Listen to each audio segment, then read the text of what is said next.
We are the Guinea Pig Collective. All will be assimilated.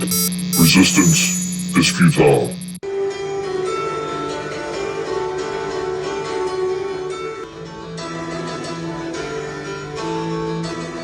Hey everybody, what's going on and welcome back.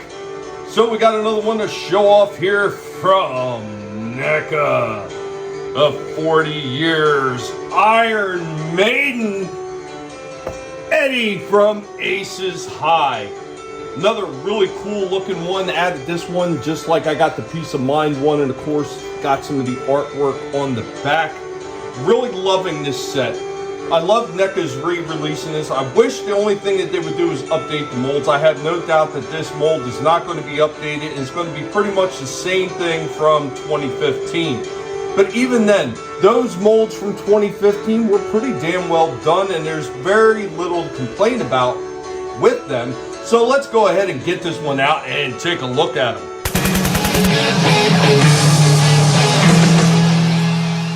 And here we go with Eddie right out of the box. Not bad looking at all. It's a rubber chest up here. He's actually got all the wiring and everything for the helm sitting on there. He's got decent movement in the head right here. There's a fair amount of articulation in there. He's got a waist cut right there. Look at that, a nice chest cut. So he's got some turn right there. Also got a complete waist turn as well. That's pretty cool. He's got movement here in the legs, not so much back. This seems to be one of the flaws with these ones. They don't have a lot back, but he's got a bend at the knee. He does have a turn at the thigh up there. He also has a turn down here at the shin. It's really hard to get it to move. He does have a bit of a pivot and a rock down here at the ankles. Of course, he's got movement in the arms. It does seem a bit limited. I mean, it does come up, does come around some, but it seems like it's limited, I think, by this big giant jacket that's on there. He does got an elbow cut as well.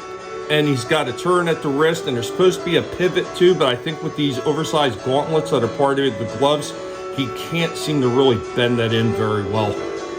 Yeah, once again, probably a 2015 mold.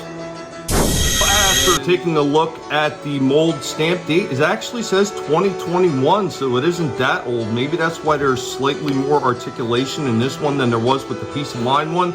So let's go ahead, we'll get out his gun and throw him in a few action poses as well. There he goes, getting ready to fire his revolver at somebody as he escapes from his down plane. Once again, fair amount of articulation in this one. You can get him some decent poses. Here we go with one more pose. Got his legs stretched out just to see that he is fairly stable.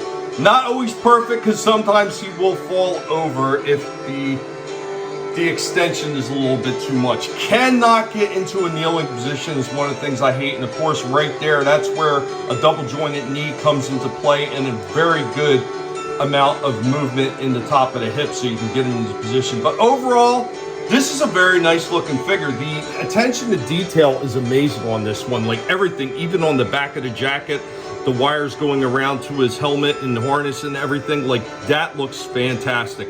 The cloth goods don't get in the way at all. They don't hinder any of his movements. The only thing I would say is every once in a while, it does feel like his head is just going to randomly pop off. Other than that, I think this one is a decent addition to anybody's Iron Maiden collection. Looking forward to maybe picking up the Trooper, and hopefully they get some re-releases going for the Pharaoh version from Power Slave, and maybe a few of the other ones like Killers or Stranger in a Strange Land or Somewhere in Time. We'll see what they bring. 40 years celebrating Iron Maiden. Guys, be sure to let us know what you think about this one. We'll catch you next time. Later, y'all.